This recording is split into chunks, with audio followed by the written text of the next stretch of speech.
उसने कई बार कहा, मुफ्ती साहब नौजवानों को सिर्फ इतनी बात कहें, मैं इस अजाब में रोज मरता हूँ। मेरी माँ जिंदगी भर लोगों के जूठे मांझ करके मुझे खिलाती रही और मैं एक लुकमा मेरी माँ को खिला न सका। जिस दिन मैं लाया था पैसे, ये तो दुनिया से चल पड़ी। मुझे आज रोज इस बात का गम सताता है। आप नौजवानों से खिताब करते हैं, कम से कम इनसे कह दें कि तुम्हारे माँ बाप जिंदा हैं, होश में आ जाओ, अपने हाथों से उनको खिला तो सको, उनके हाथ पकड़कर चला तो सको। इसलिए कि दुनिया की अजीम नियामत है, जिसका बाप जिंदा है, जिसकी माँ जिंदा है, उसके हक में वो दुआ कर लें। मेरे आका फरमाते हैं, नबियों की दुआ उम्मत के बराबर जो होती है, वो बाप की दुआ बेटे के बराबर होती है।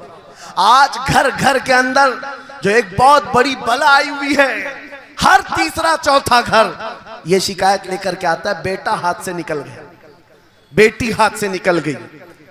माँ बाप इस बात के लिए रोज परेशान है, बेटा हाथ में नहीं आता, बेटी हाथ में नहीं आती।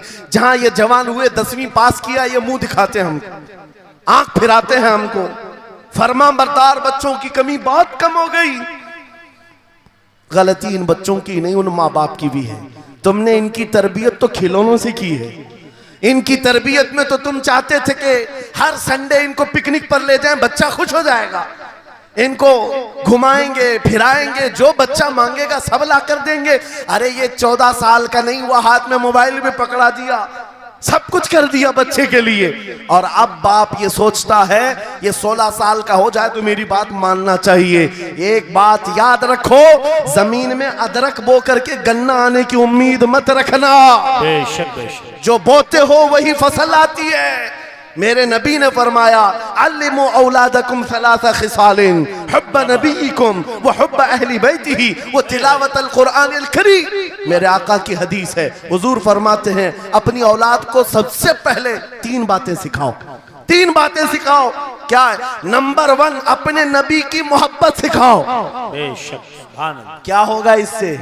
तुम जिस बात के लिए आज परेशान हो ना, 16 साल के बाद मेरा बच्चा मेरा फरमाबरदार बने, याद रखो, तुम अगर इस बच्चे को नबी की मोहब्बत डालो, 16 साल नहीं, तुम्हारा बेटा 60 साल का होगा, तब भी सर झुकाकर तुम्हारे साथ खड़ा रहेगा। बेशक बेशक, तुम उसके दिल में अल्लाह रसूल की मोहब्बत डालो, अल्लाह तुम्हारी मोहब्बत उसके दिल में डाले। बेशक बेशक, ये रिटर्न दिया जाता है। नंबर 1, अपने नबी की मोहब्बत। नंबर 2, रसूल पाक के अहले बैत की मोहब्बत। मेरे आका फरमाते हैं, बच्चों को सिखाओ। तीसरी चीज, कुरान की तिलावत। ये 3 चीजें सिखाओ सबसे पहले बच्चों को। लेकिन इन 3 चीजों से तो हम बच्चों को छोड़ ही चुके। सबसे पहली चीज जो सिखानी थी वो अपने नबी की मोहब्बत। अजीजा ने गिरामी वखार, आज घर घर के अंदर ये जो मुसीबतें आई हैं, माँ बाप की नहीं सुनता। माँ बाप अगर जवान लोग अभी शादी कर रहे हैं तो अभी से तय कर लो, बच्चा होगा, ये ख्वाब नहीं देखेंगे पहले इसको क्या बनाना है। तुम अगर अल्लाह उसके रसूल की मोहब्बत डालने की ख्वाब लेकर उस बच्चे की तरबियत करो, इंशाल्लाह वो डॉक्टर भी बनेगा, इंजीनियर भी बनेगा, प्रोफेसर भी बनेगा, लेकिन साथ में आशिक रसूल भी बनेगा। सुभान अल्लाह, सुभान। और जहां ये दौलत लेकर के खड़ा होगा, इश्क़े रसूल की दौलत लेकर खड़ा होगा, और प्रोफेसर भी हो जाए, डॉक्टर भी हो जाए, कुछ भी हो जाए। देखो मशाइख मारहरा, जिनके वालिदैन ने उनकी तरबियत की, उनको दुनियावी उलूम का माहिर तो बनाया है, लेकिन आज तक आपने देखा कॉलेज में पढ़ाने वाला प्रोफेसर लाखों मुरीदीन की दस्तगीरी भी कर रहा हो और उनकी शरीयत और तरीकत को बयान भी करता है। बेशक, नारे तकबीर, नारे रिसालत, फैज़ाने हसनुल उलमा, फैज़ाने हसनुल उलमा, नारे तकबीर के लिए, वाह वाह वाह, तालीमात इस्लाम के लिए ये घराना आइडियल है।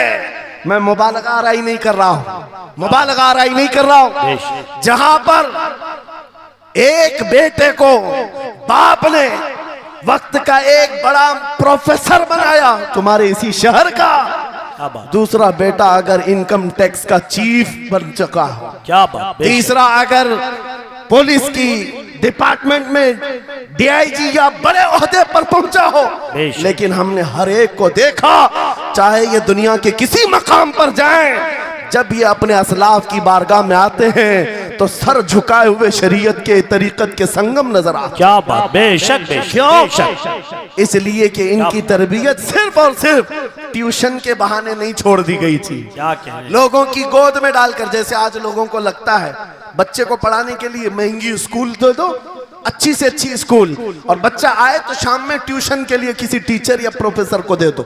बच्चा तुम्हारी गोद में आया ही नहीं। संडे संडे तो बाप से बच्चे की मुलाकात होती है, और वो भी पिकनिक के नाम पे होती है। क्या कहने। ये हालात जब बच्चों के साथ तरबियत के होंगे तो ये बच्चे जिनसे तरबियत हासिल किए हैं उनके नक्शे कदम पर चलेंगे। लेकिन तुम अगर शरीयत का ट्रांसफर चाहते हो, स्कूल भी पढ़ाओ, ट्यूशन भी पढ़ाओ, लेकिन इश्क रसूल की दौलत अपने सीने से इनके सीने में डालो। बिल्कुल बेशक बेशक। अजीज़ान गिरामी, मेरा मौला फरमाता है वक़ज़ा रब्बुका अल्ला तअबुदू इल्ला इय्याहु व बिल वालिदैनि इहसाना। माँ बाप के साथ भलाई का हुक्म मेरा मौला फरमाता है। रब ने तुम्हारे फैसला किया है अल्लाह के सिवा किसी की इबादत ना करो, वालिदैन के साथ अच्छा सलूक करो। और कैसा सलूक? वला तकुल्लहुमा उफ़्फ़िन वला तनहरहुमा, उनको उफ तक ना कहो, उनको झिड़क कर बात ना करो। नौजवानों याद रखो, जिस दिन तुमने अपनी माँ या अपनी बाप को उल्टा जवाब देना शुरू किया, उस दिन से तुम पर रिज्क के दरवाजे बंद हो जाते हैं, बरकत के दरवाजे बंद हो जाते हैं। और ये तो बड़ी बात है, हजरत मौलाना रोम फरमाते हैं, माँ या बाप बच्चे को बात करने में जिस दिन डरने लग जाए, पता नहीं मेरा बेटा क्या समझेगा बोलूं, जिस दिन वो तुमसे बात करने में डरने लग जाए, समझ लो दुनिया का सबसे बुरा दिन तुम्हारा शुरू हो चुका है, शुरू हो चुका है। होना तो ये चाहिए कि तुम्हारी जवानी नहीं, तुम्हारी उम्र बीतने को आ गई, अगर माँ बाप को अल्लाह ने सलामत रखा, चाहे वो बूढ़े बिस्तर मर्ज पर हो, उस वक्त भी अदब के बाजू फैलाए हुए हो, अदब के बाजू। आपको पता है सहाबा इकराम बैठे, मेरे आका सल्लल्लाहु अलैहि वसल्लम, एक खातून आई, रसूल खड़े हो गए, अपनी चादर बिछाया, उस खातून को बिठाया। सहाबा कहते हैं हमने एक खातून को, आई हुई खातून को इतना अदब करते हुए रसूलुल्लाह को पहली बार देख रहे थे। वो खातून आई, बैठी, मुस्कुराई, बातें की और चली गई। सहाबा ने पूछा या रसूल अल्लाह, इस खातून का अदब क्या है? मेरे आका फरमाते हैं ये मेरी दाई, मेरी दूध पिलाने वाली माँ हलीमा सादिया, पैदा हुए नहीं, दूध पिलाई हुई माँ का यह अदब मेरे नबी ने सिखाया। ये अखलाक कुरान के हैं मेरे अजीजों, कुरान के हैं। याद रखो नौजवानों, इन बूढ़े माँ बाप को आज जितने लोगों ने तरसाया है और उन्हें घुट घुट कर जीने पर मजबूर किया है, वो आज की रात तौबा करके जाएं, तौबा करके जाएं, मुसाफा करें, उनके हाथ चूमें।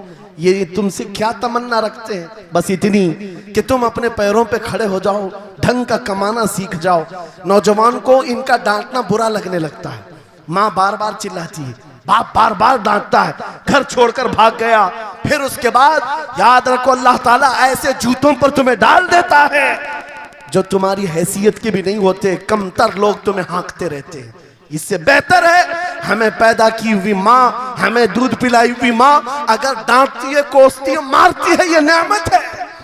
एक नौजवान के बारे में मैं अक्सर कहा करता, हमारे साउथ का था, बड़ा बिगड़ा हुआ, माँ मेरे पास आई थी, कह रही थी इसको समझा ले, मैं बेवा हूं, मैं बेवा हूं, इसका बाप बचपन में मर गया, ये बच्चा 2 साल का था, मेरा शोहर मर गया, मैं घरों की पतेलियां मांझ मांझ करके इस बच्चे को बड़ा की हूं, लेकिन आज ये औबाश बन गया है। बदमाशों की दोस्ती। मैंने उस नौजवान को बुलाया था, अपने करीब किया, समझाया, अल्लाह ने उसको समझ दे दी। वो लड़का थोड़ा बहुत सीधे रास्ते पर आया और बेंगलुरु गया था कमाने के लिए। मैंने कहा नौकरी कर, तेरी माँ कुछ नहीं चाहती, वो जिंदगी तो गुजार चुकी, अपने हाथों से कमाई है, बस ये चाहती है कि तेरी कमाई का एक लुकमा खा ले। ऐ नौजवान, क्या अपनी माँ को इतना भी सुख नहीं देना चाहता? गया था कमाने के लिए। मेरे अजीजों, आज भी वो मौजूद है, आज भी है। वो कमाया, महीना भर गुजरा था या 2 महीने ही, अपनी तनख्वाह लेकर के वतन वापस आया। अपने घर के पास जिस दिन वो पहुंचा था, घर के बाहर बहुत भीड़ जमी थी। लोगों से पूछा उसने तो पता चला उसकी माँ आज ही सुबह इंतकाल की। अल्लाह अकबर। वो पैसों की गड्डी ला करके जो कमाया था 1 महीने 2 महीने की तनख्वाह माँ के कदमों में रख दिया। बहुत रोया। ये बात मैं तकरीरों में इसलिए कहता हूँ, उसने कई बार कहा मुफ्ती साहब नौजवानों को सिर्फ इतनी बात कहें, मैं इस अजाब में रोज मरता हूँ।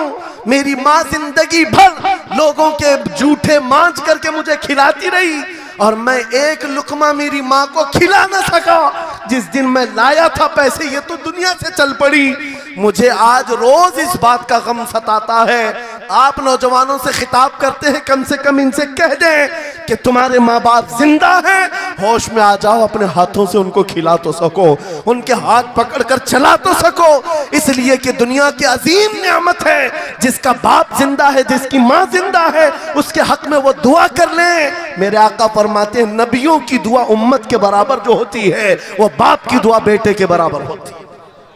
आज मैं गुफ्तगू समेटता हूँ, ख़त्म कर देता हूँ, इसलिए कि अखलाक इस्लाम बहुत वसी मौजू है, बहुत वसी मौजू है। लेकिन आपके लिए सिर्फ इतनी बात काफ़ी है कि कुरान को छोड़ करके अगर दूसरी जगह सीखने जाओगे तो मारे मारे फिरोगे। आज वापस आ जाओ उसी कुरान पर जिसको मेरे आका ने हमारे उरूज का जरिया बनाया है, हमारी तरक्की का रास्ता बनाया है।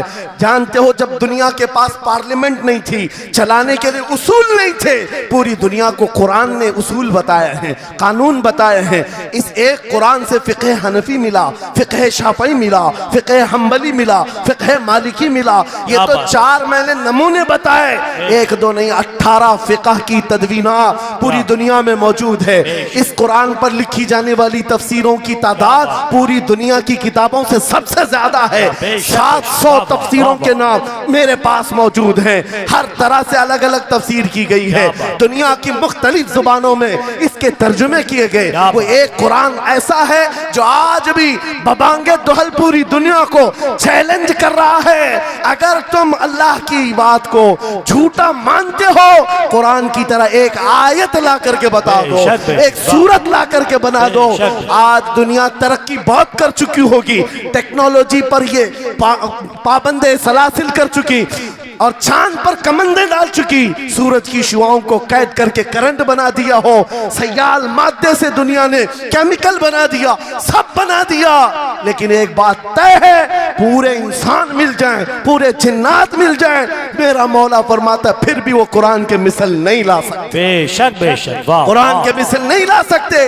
ये मौजज़ा तुम्हारे पास है, ये मौजज़ा तुम्हारे पास है। दुनिया के पास ये दौलत नहीं। उठो वगरना हश्र न होगा फिर कभी, दौड़ो के जमाना चाल अपनी चल गया। मेरे अजीजों, आखिरी बात, ये सारे उलूम तो कुरान में हैं, अखलाक भी कुरान में है, तिजारत के उसूल भी हैं, शादीशुदा जिंदगी के उसूल भी हैं, माँ बाप के साथ हुस्न सलूक भी है, बच्चों की तरबियत भी है, पड़ोसियों से मामलात भी हैं, उस्ताद और शागिर्द के हुकूक भी बयान किए गए हैं। ये सारे फील्ड अपनी जगह पर, लेकिन कुरान का जो गाज़ा है, कुरान की जो रूह है, कुरान का जो खालिस शहद है, वो क्या है? कुरान पढ़ने वाले को सबसे बड़ी दौलत अगर कोई मिलती है तो अपने नबी से बेइंतहा इश्क करने की दौलत मिलती है। आगाज से आखिर तक कुरान है नाते मुस्तफा, महबूब के बयान का कैसा अनोखा ढंग है।